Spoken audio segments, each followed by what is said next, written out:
Hi students, welcome to part 2 of polynomials, chapter polynomials.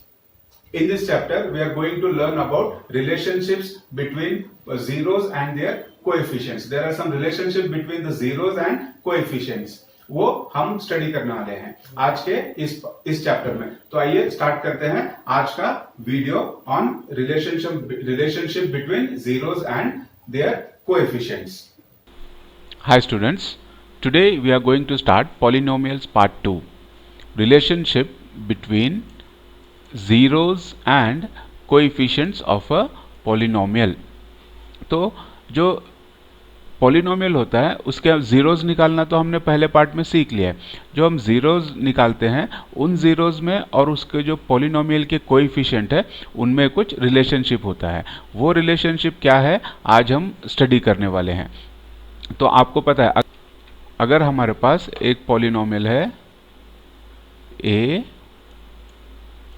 x square plus b x plus c, अगर हमारे पास इस तरह का कोई पॉलिनोमियल है तो इस पॉलिनोमियल में ये जो x स्क्वायर है x है ये हो जाएंगे वेरिएबल्स, लेकिन a b और c जो है ये हो जाएंगे हमारे कोएफिशिएंट्स। तो इन पॉलिनोमियल्स के जो ज़ीरोज़ आते हैं और ये जो कोएफिशिएंट्स हैं इनके बीच में कुछ रिलेशनशिप होते हैं, वो हम आज स्टडी करने वाले हैं। तो first we know that zero of a linear polynomial ax plus b is b upon a। जो हमारा लीनियर पॉलिनोमियल होता है जहाँ पर ax प्लस अगर b है तो उसका ज़ीरो जो हो जाएगा वो b अपॉन a हो जाता है।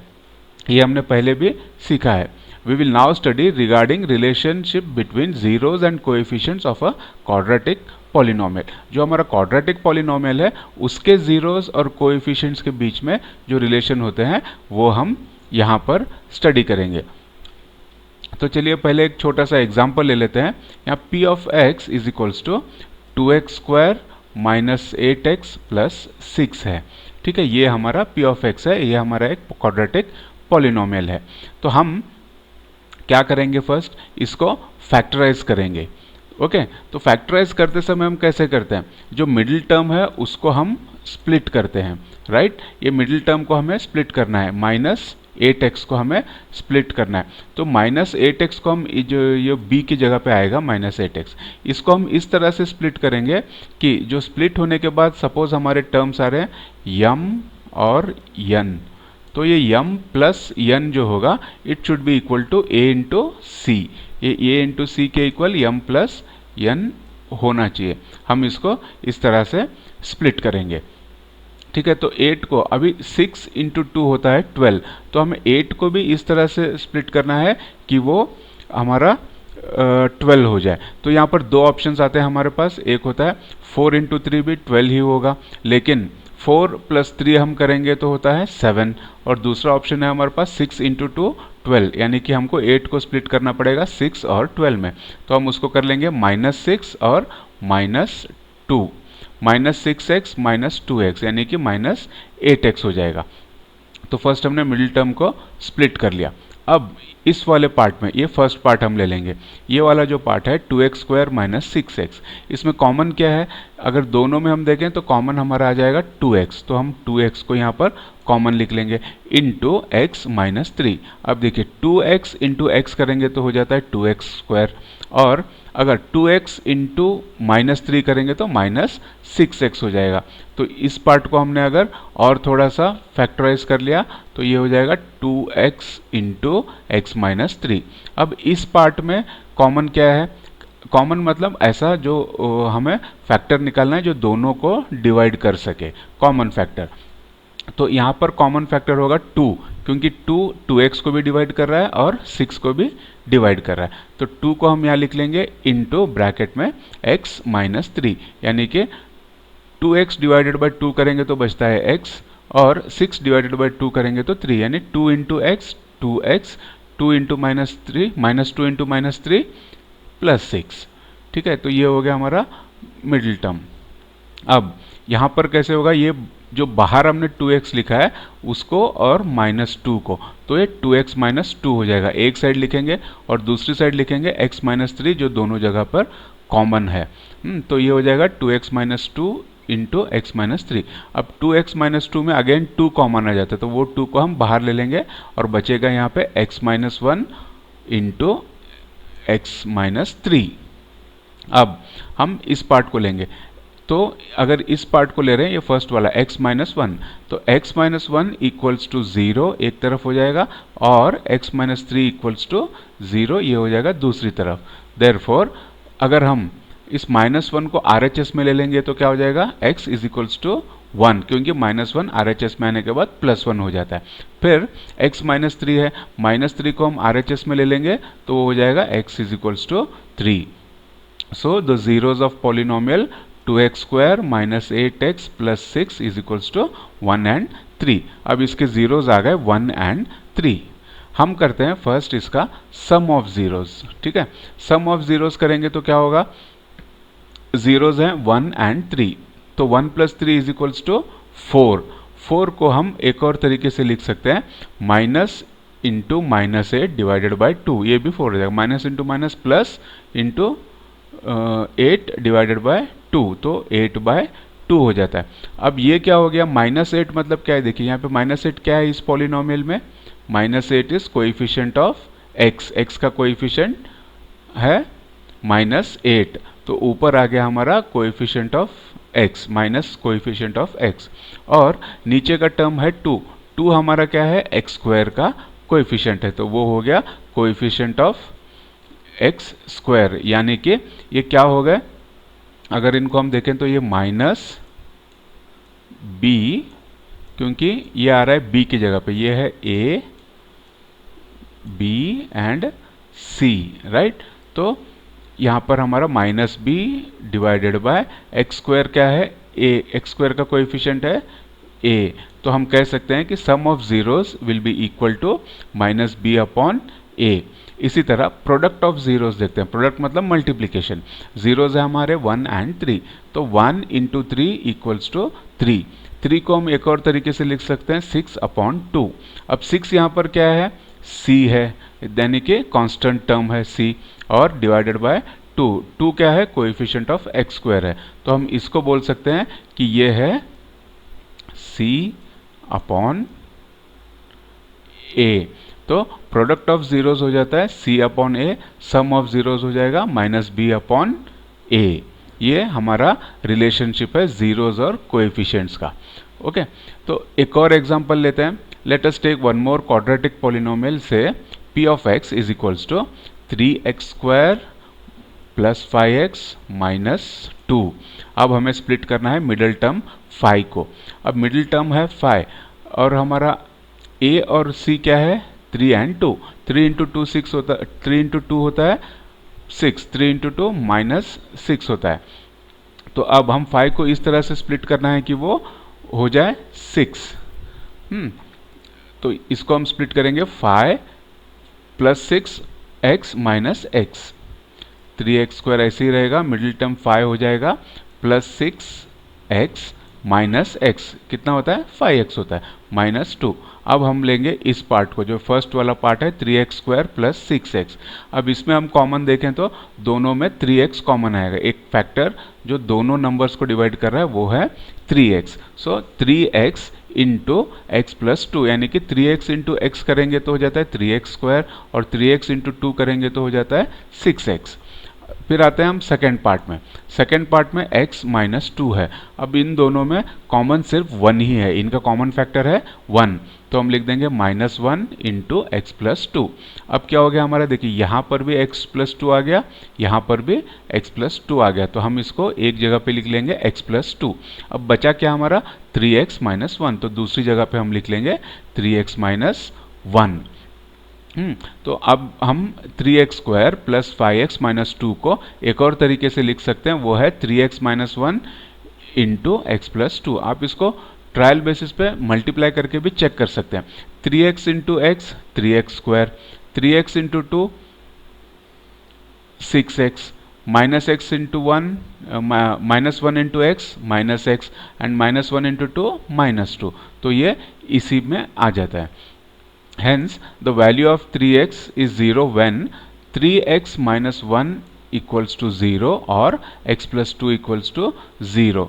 तो हम क्या करेंगे, अब इन x को यहीं पर रखेंगे, इस वाले में 3x minus 1 equals to 0 है.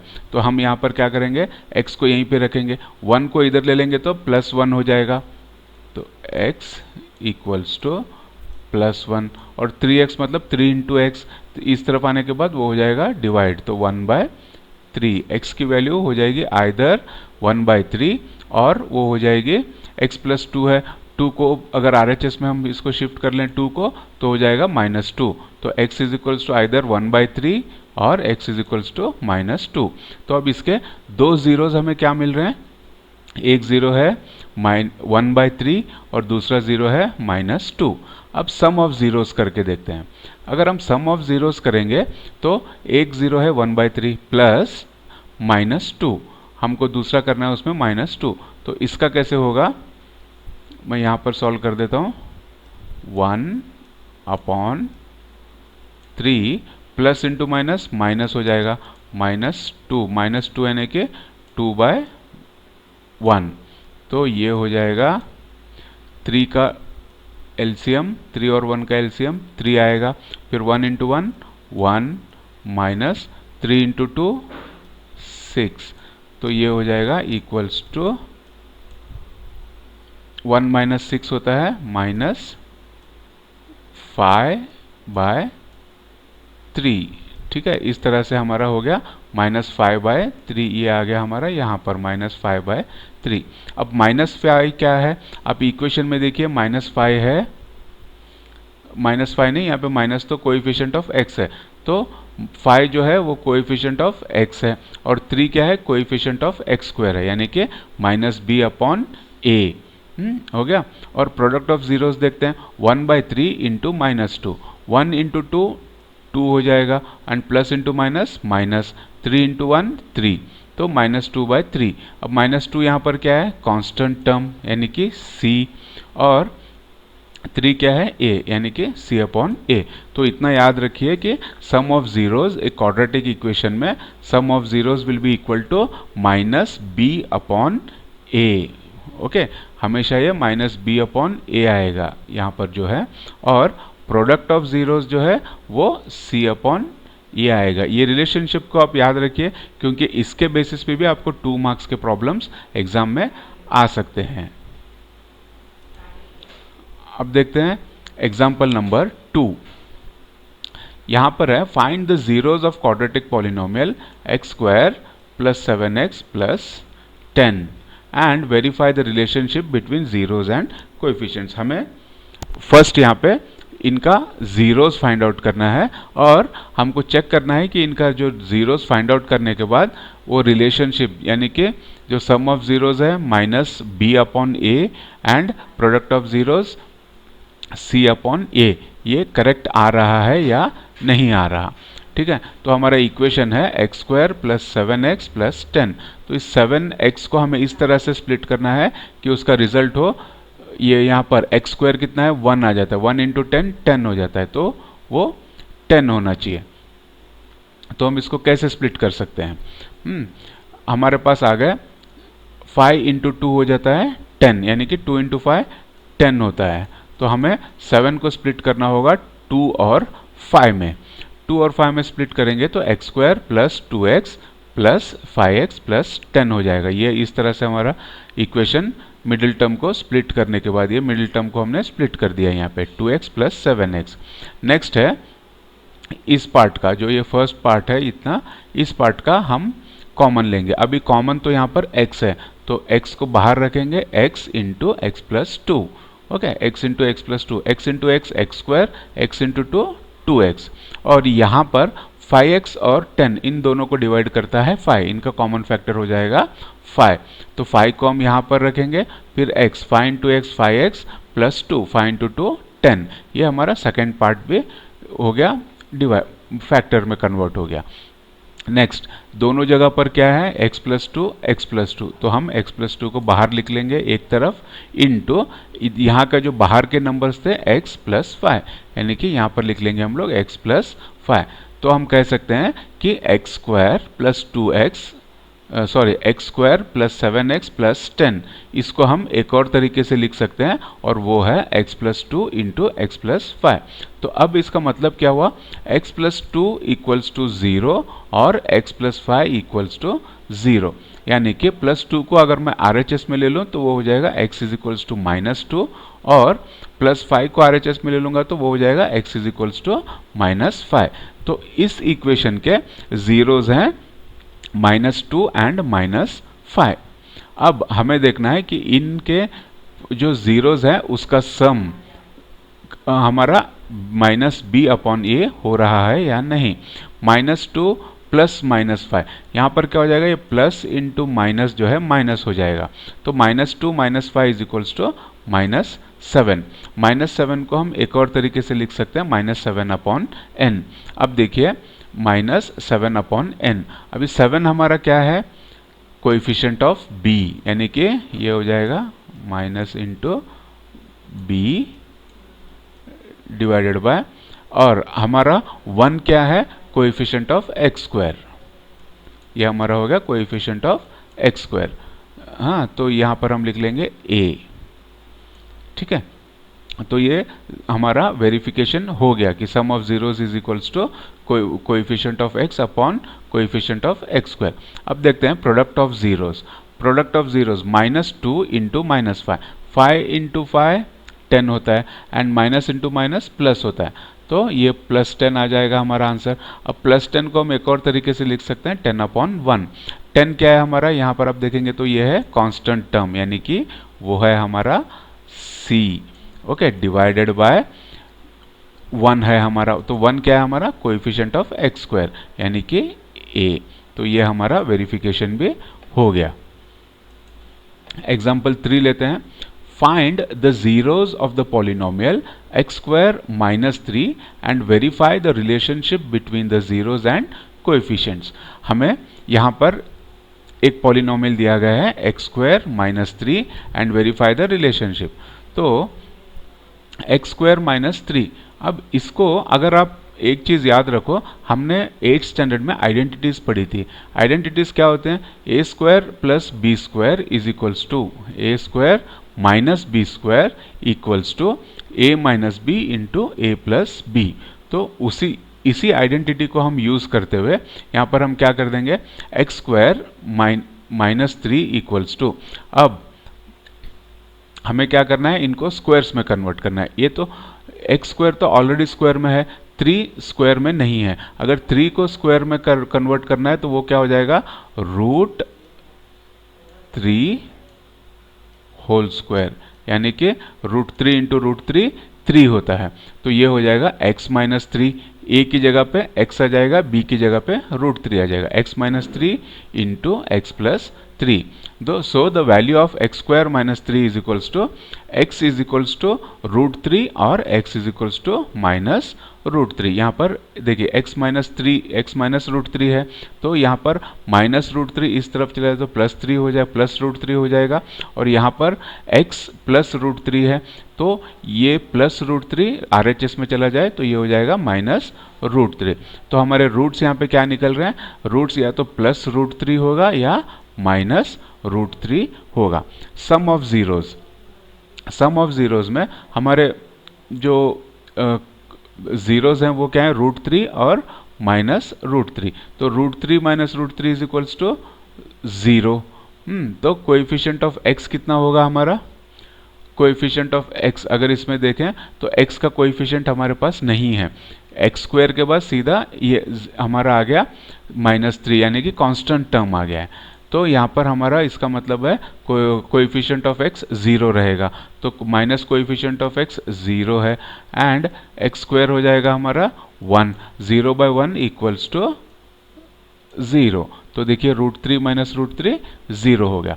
Product of zeros √3 into minus √3, तो √3 इंटू √3 हो जाएगा 3, प्लस इंटू माइनस हो जाएगा माइनस, तो इसको हम लिख सकते हैं -3/1। -3 क्या है हमारा, अगर हम इक्वेशन में देखें यहाँ पर तो वो हमारा कांस्टेंट टर्म है, और a कितना है हमारा 1 है, कोएफिशिएंट ऑफ x² 1 है। तो हमने यहाँ पर रिलेशनशिप बिटवीन जीरो भी देख लिया और उसको वेरीफाई भी कर दिया है।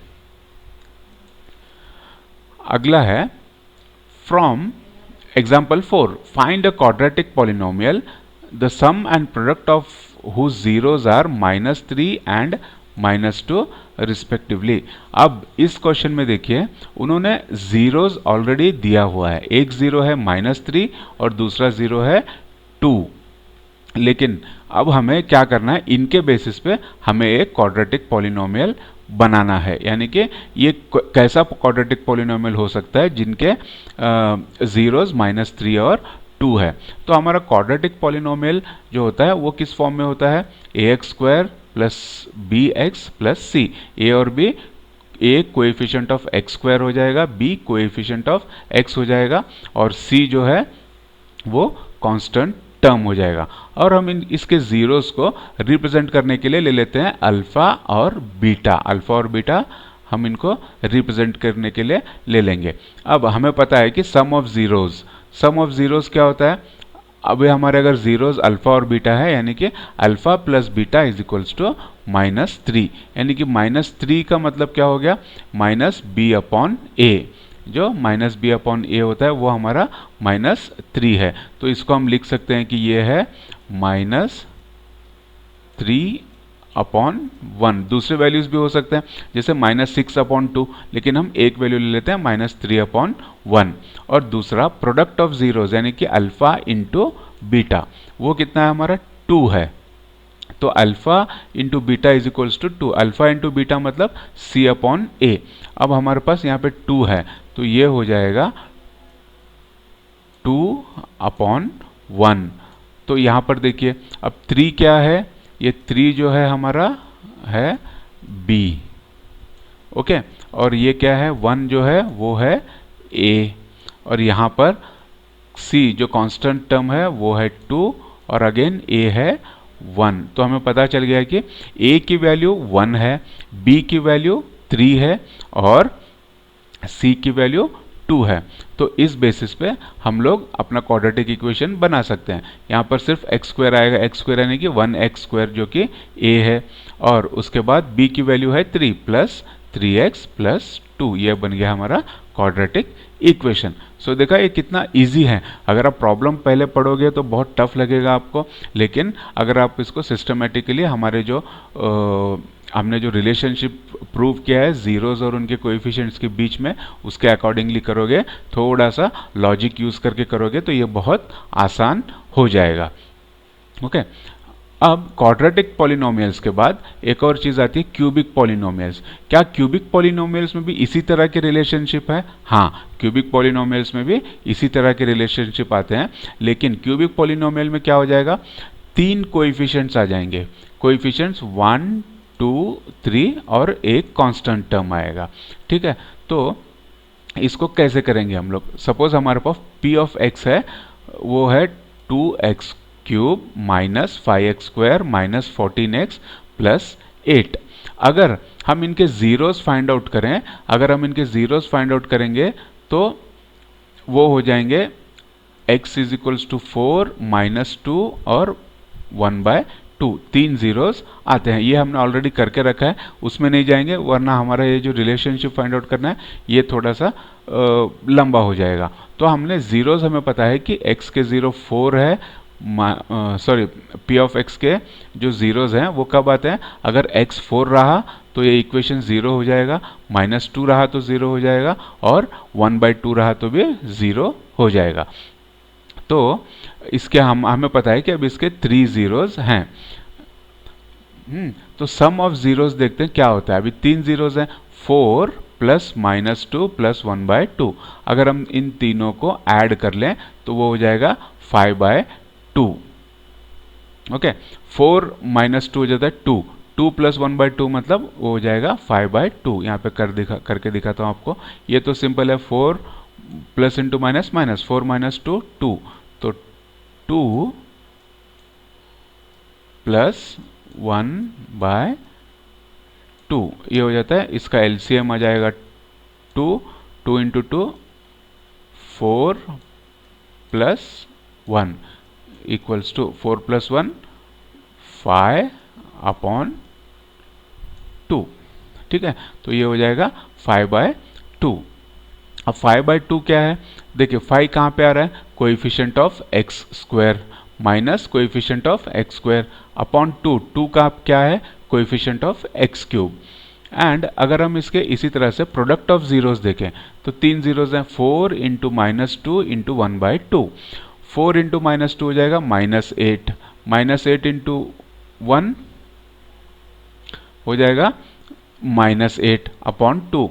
तो हम इसको लिख सकते हैं -8 अपॉन 2। अब -8 अगर यहाँ पर हम देखें तो क्या है? कांस्टेंट टर्म, 8 कांस्टेंट टर्म है, उसके पहले माइनस आ गया। और 2 क्या है? कोएफिशिएंट ऑफ एक्स क्यूब, यानी कि coefficient of x cube, coefficient of a बोलते हैं जिसे हम। तो ये रिलेशनशिप अगर हम क्वाड्रेटिक पॉलिनोमियल में देखें तो यहाँ पर एक स्टेप आगे बढ़ जाएंगे। माइनस तो रहेगा ही, फर्स्ट यहाँ पर माइनस रहेगा, लेकिन वहाँ पे एक्स स्क्वायर की जगह, यानी कि एक्स स्क्वायर यहाँ पर आ रहा है बी की जगह पे। ये है हमारा ए बी सी डी, तो ये हो जाएगा माइनस बी